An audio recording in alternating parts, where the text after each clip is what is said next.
অনেক দিন থেকেই আমার একটা পাহাড় কেনার শখ। কিন্তু পাহাড় কে বিক্রি করে তা জানি না। যদি তার দেখা পেতাম, দামের জন্য আটকাতো না। আমার নিজস্ব একটা নদী আছে, সেটা দিয়ে দিতাম পাহাড়টার বদলে।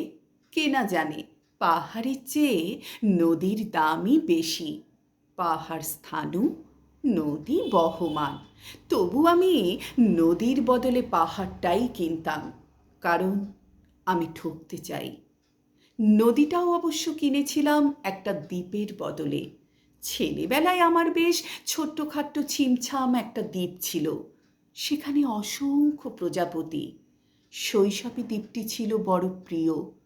আমার যৌবনে দ্বীপটি আমার কাছে মাপে ছোট লাগলো।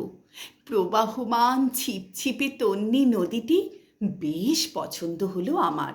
বন্ধুরা বলল, ওইটুকু একটা দ্বীপের বিনিময়ে এত বড় একটা নদী পেয়েছিস, খুব জিতেছিস তো মাইরি। তখন জয়ের আনন্দে আমি বিহ্বল হতাম।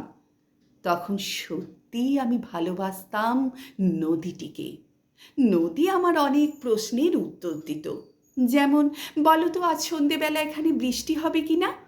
সে বলতো, আজ এখানে দক্ষিণ গরম হাওয়া, শুধু একটা ছোট্ট দ্বীপে বৃষ্টি। সে কি প্রবল বৃষ্টি, যেন একটা উৎসব। আমি সেই দ্বীপে আর যেতে পারি না। সে জানতো, সবাই জানে, শৈশবে আর ফেরা যায় না। এখন আমি একটা পাহাড় কিনতে চাই। সেই পাহাড়ের পায়ের কাছে থাকবে গহন অরণ্য। আমি সেই অরণ্য পার হয়ে যাব।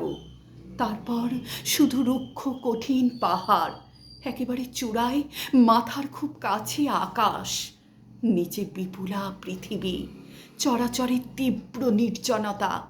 আমার কণ্ঠস্বর সেখানে কেউ শুনতে পাবে না। আমি ঈশ্বর মানি না, তিনি আমার মাথার কাছে ঝুঁকে দাঁড়াবেন না। আমি শুধু 10 দিককে উদ্দেশ্য করে বলবো, প্রত্যেক মানুষই অহংকারী। এখানে আমি একা, এখানে আমার কোনো অহংকার নেই। এখানে জয়ী হবার বদলে ক্ষমা চাইতে ভালো লাগে। হে 10 দিক, আমি কোনো দোষ করিনি, আমাকে ক্ষমা করো।